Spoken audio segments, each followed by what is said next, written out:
In previous video, I have talked about error handling and its type, but in this video, I want to have some examples. Well, error handling allows us to continue program even there is an error. Error is not good, yeah? Well, let's have this age. Well, input, enter your age. Very, very simple. I have here this.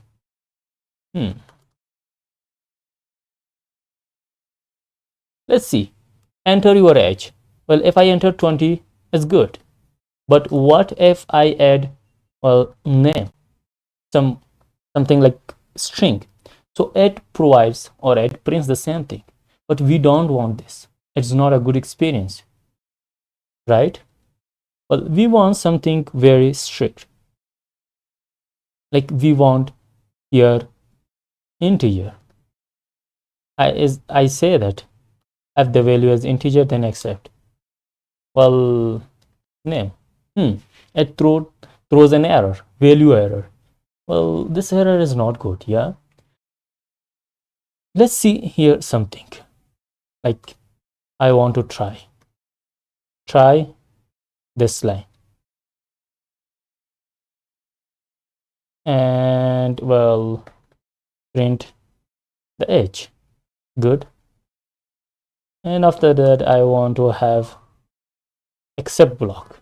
In except block, I want to have enter a number. Well, not a string, a number I want. Well, name, enter a number. It says enter a number, but it stops program. Well, the number is correct, but it stops running the program. What if I want the program to run until it, well, enters a number? How can I do that? Is it possible? Well, yes, it's very, very easy. Well, while true, just run this, and else print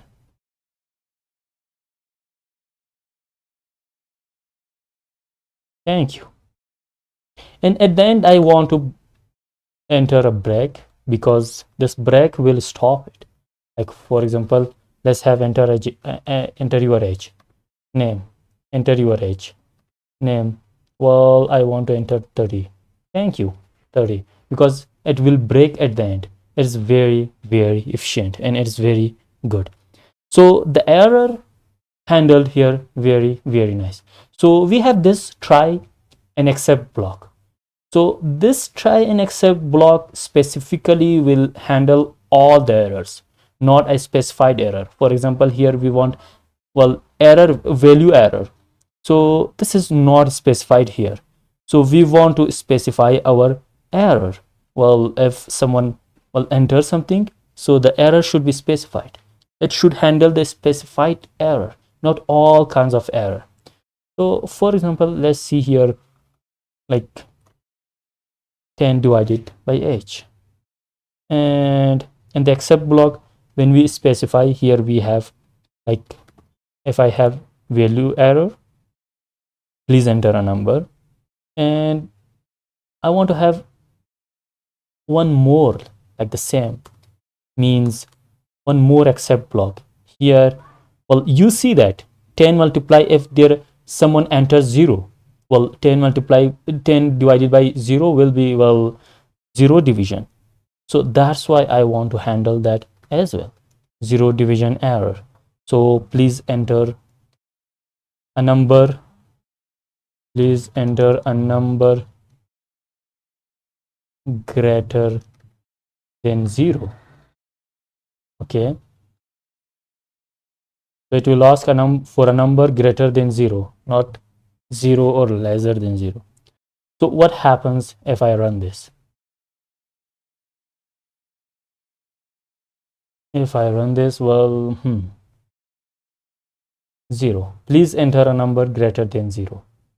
And if I enter a string, enter, well, this, a number. If I enter 24, Thank you. Well, everything is good and fine. And let's have another example. We have it very, very plain.